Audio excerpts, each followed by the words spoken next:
We're going to start with the very latest on a dramatic race against time in Laos. Rescue workers have safely pulled 4 villagers to safety after they were trapped in a flooded cave for 10 days. This comes after one person was successfully brought to the surface yesterday.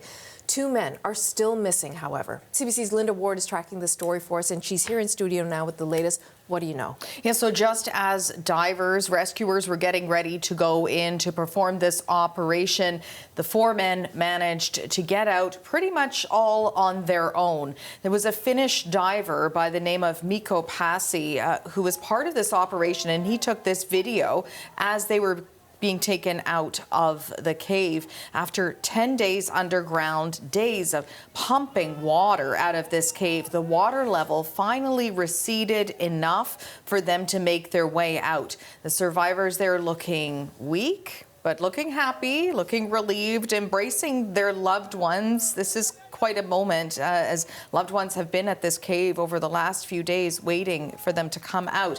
The villagers entered the cave last week to look for gold. They were trapped when flash flooding happened, flooding the cave. Divers and rescue teams from all over the world responded to help, and several of them even having taken part in that 2018 cave rescue of 12 schoolboys and their soccer coach in Thailand. So these people have a lot of experience with this kind of thing. They brought them food, water, electrolytes, taught the men how to use diving gear underground, and so their conditions started to improve.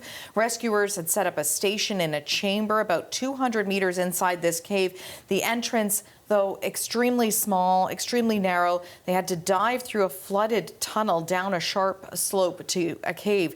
One man, you can see here, was rescued just yesterday by these divers.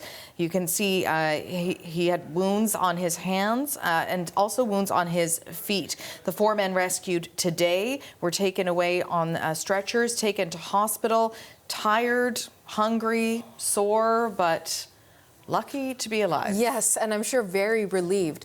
But let's talk about those 2 people that are still missing, Linda. What happens on that front? Yeah, so the search continues, and this is where the race against time comes into play, because there was rain in the forecast, and the rain has started, the same kind of rain that flooded the cave in the first place. So they have to go deeper into this cave to get to the area where they think these other 2 villagers are, about 20 to 25 meters beyond where the survivors were found the first time.